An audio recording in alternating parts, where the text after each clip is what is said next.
Ready to unlock the power of learning with Google Forms, where every click leads to discovery? Stay tuned for more in today's episode. We're living in a digital world where classrooms have screens and endless possibilities. Just a click away to fuel our dreams. Hello and welcome to the Integrate This EdTech podcast, the go-to digital space for educators and tech enthusiasts. I'm your host, David Berner, accompanied by the brilliant Jeremy Mekla. Together, we are your navigators through the enthralling world of technology and education. As we unpack the most innovative EdTech tools and strategies, we invite you to join us in sculpting dynamic, tech-savvy classrooms.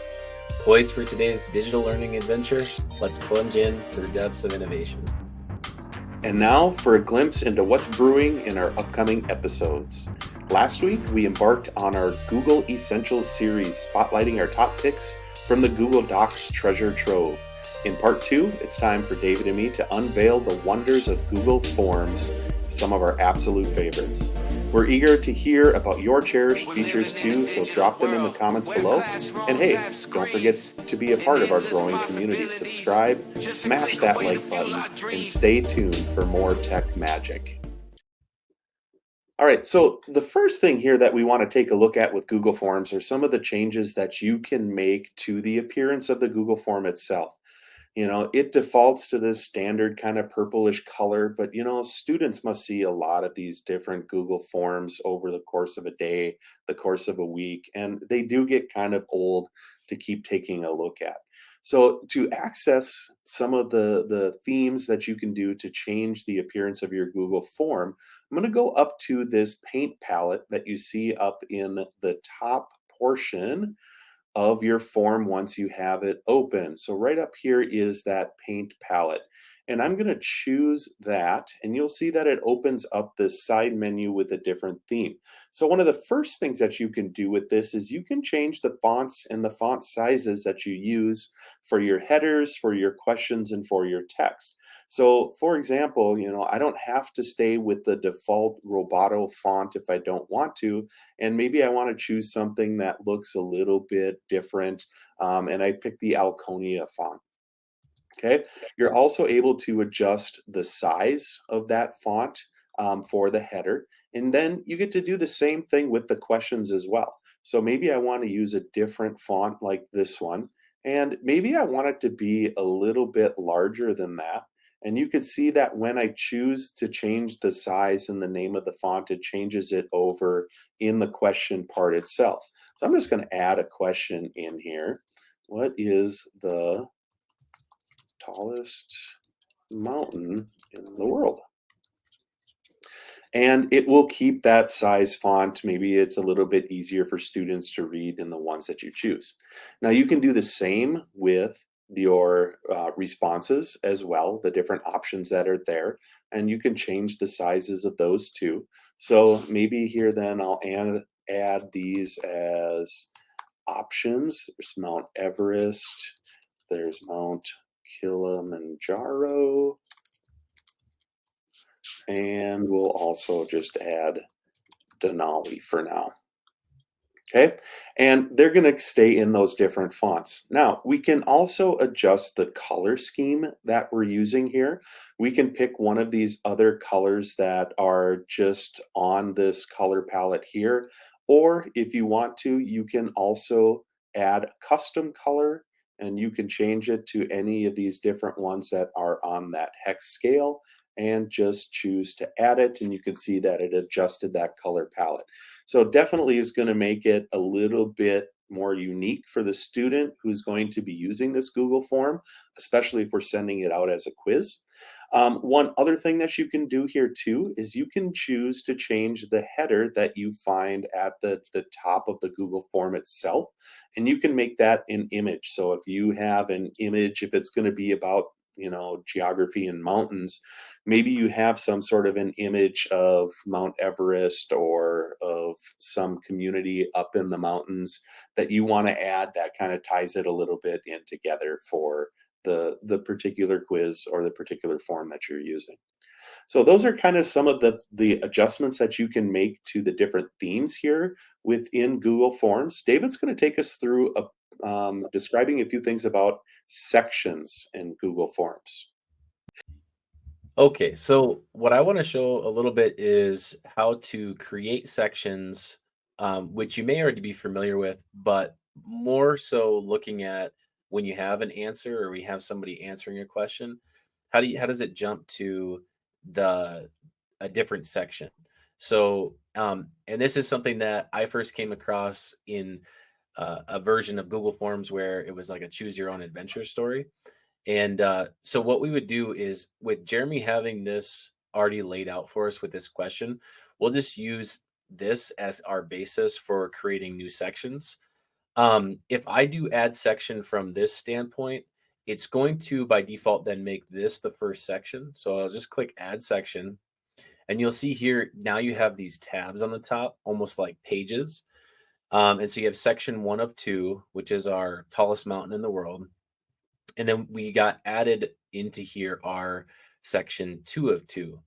So what I'm going to do is I'm just going to grab the labels that Jeremy had, and we're going to call this first section, we'll call this Mount Everest. And then we'll call our next section, and then we'll add one more, and we'll do what might make more sense is like for the way that I'm changing it.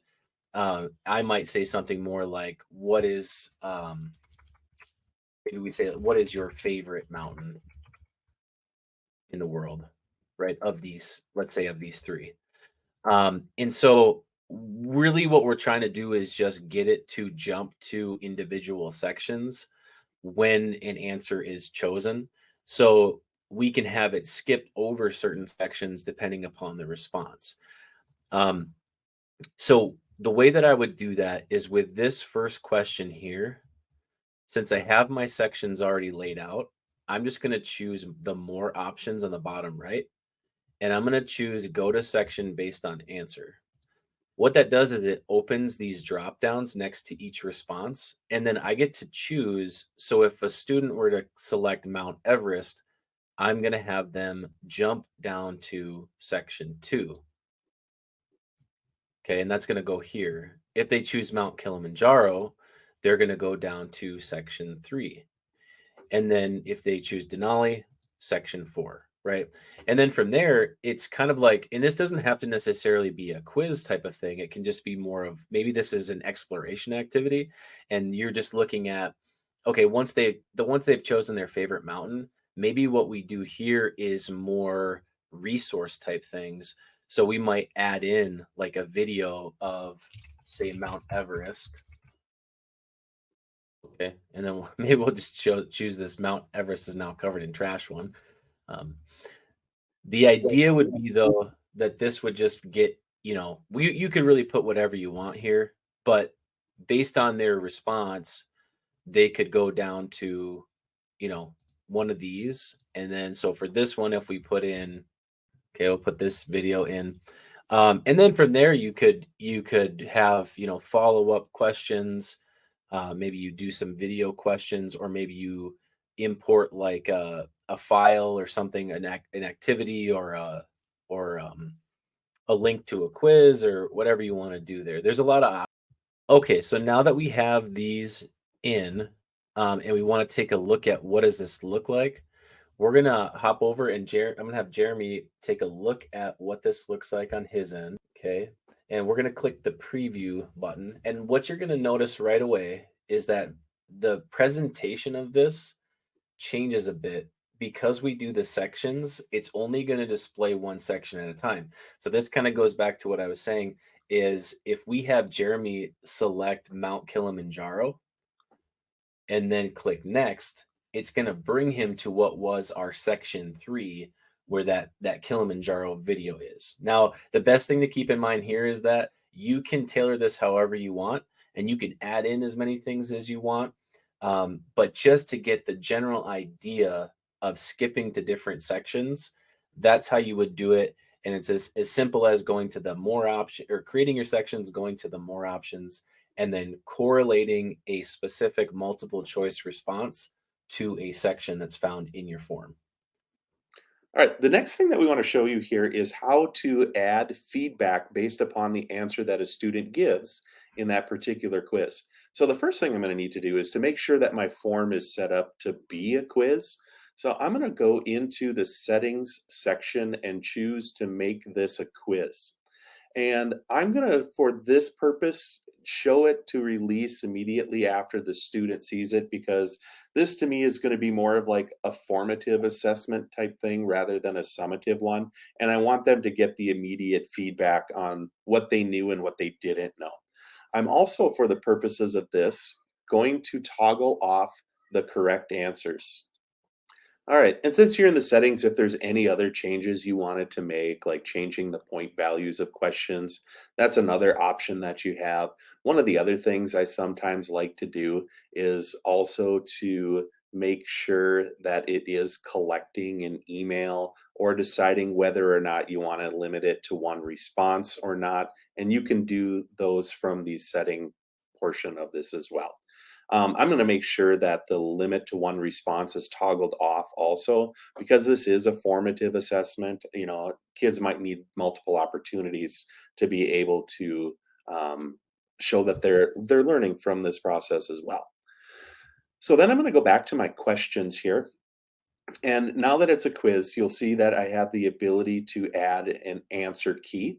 So for this particular question here, I'm going to choose to mark the correct answer. And the correct answer here is Mount Everest.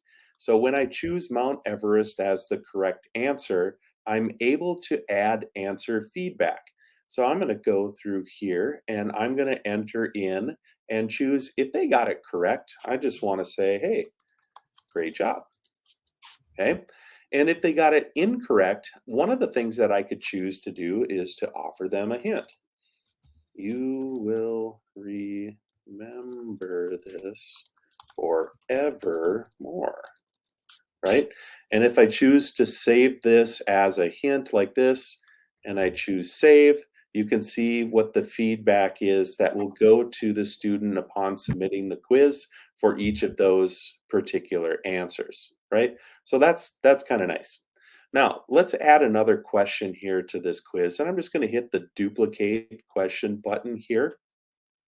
And instead of the world, I'm going to change to the tallest mountain in North America, right? Which is going to actually change the correct answer here as well. So I'm just going to go through here and I'm going to choose the correct answer this time, which is Denali. Now, I also want to make sure that I unselect Everest, right? Because that's in Asia. We don't want to confuse kids too much.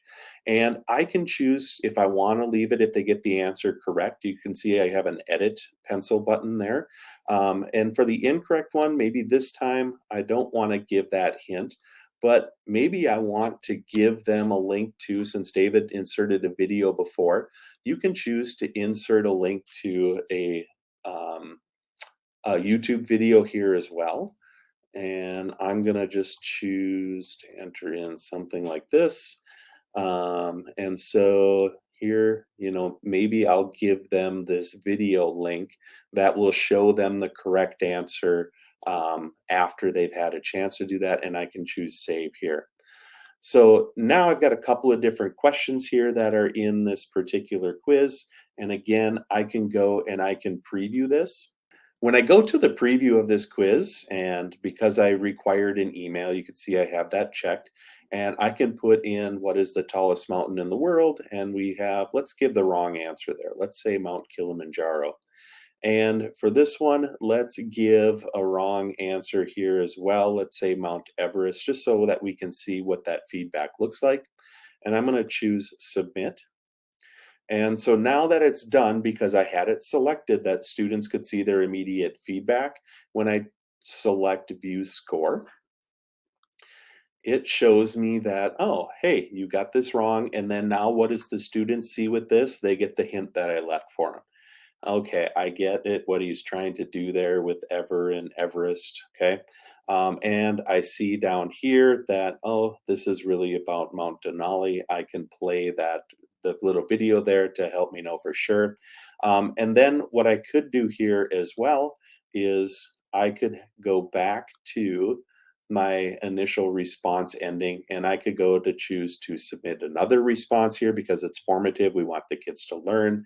And now I can go through and I can select the correct answers, make sure I've selected my email again, and view score. And this time I get the feedback of great job for having the correct answers.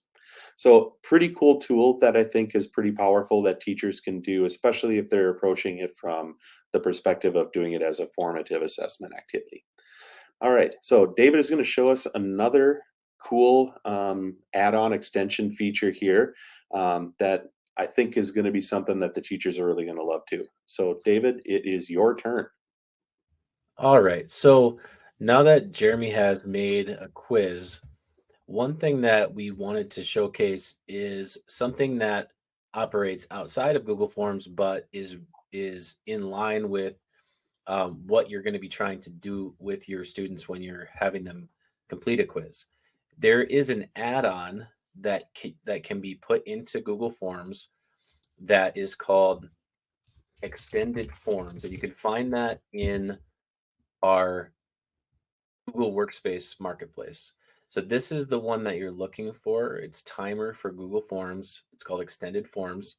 And what this is going to allow you to do is time your quizzes. So it's going to keep everything the same, the way that your form looks, but it's going to put a timer at the top and change. And the screen will change, but you'll still see the form, and the format for the most part is going to stay the same. So let's say that you have a quiz like this. That Jeremy has already put in the questions and the answers. What we're going to do is, because I've already got that installed, is if I click on my puzzle piece for the add-ons, that's going to go into this list, and I'm going to choose Timer for Google Forms Extended Forms. If I click on that, it's going to allow me to configure what does that timer look like. So I'll click Configure. And then once I do that, this little box on the right is going to pop up. And this is going to be where my setup happens. So when I have a form, I'm going to toggle this button on to connect to Extended Forms. And then what it's going to do is, you'll notice it inserts this little section here. So you don't want to edit this. You don't want to just leave this alone. Also inform your students to leave that alone as well. And then what you can do is, from here, we're going to put in the time limit and whether or not we want to restrict attempts. All of that is going to be dependent upon how you set up your quiz, how many questions you have, if you do want them to be able to do multiple attempts on it. That's all up to you. Those are all preference things. The one thing that is likely that you're going to want to leave on is the third option, which is the auto submit, particularly if you're having where, let's say you're doing like a 10 question vocab quiz and you want to set it for, let's say you want to set it for 15 minutes. You're going to have the attempts be at 1. What you want to do or consider is, if you're only going to allow that 1 attempt and you have a strict time limit on this, you're going to want the auto submit on, which is on by default. So that's good. But you're going to want that on so that when the timer runs out, if you have a student that was only able to get to 12 of the or 10 questions, so if they got to the 8 of the 10 questions, it's going to submit what they had complete. And so it's not going to just, erase all of their progress. It's going to keep it there. So typically, you're going to have where you're to share the form. You're going to want the email required. You should be able to, because if you're already signed in, if your students are signed in with like a Google address, they're going to be able to sign in with that directly, and so you shouldn't run into any issues there. The anonymous, you're not going to really want, because you do want to know, what students are submitting what, and so that's going to allow you to do that. So we're going to choose a link, email required. And we did our time limit at 15 minutes. We did 1 restricted attempt. And then once we have that, there's a couple things that we can do with this. The first is depending upon how you want to deliver this, um, you can get this to your students with the share link. What we thought would be good is to click on and copy that link, and then if we go into, say, our Google Classroom, let's say we have a Google Classroom that we are going to be putting this in, we can go to our classwork page and click create, do assignment, and then we'll call this our mountains quiz, because that's what Jeremy had set us up with. And then in the link portion of this, I can paste that link to that form.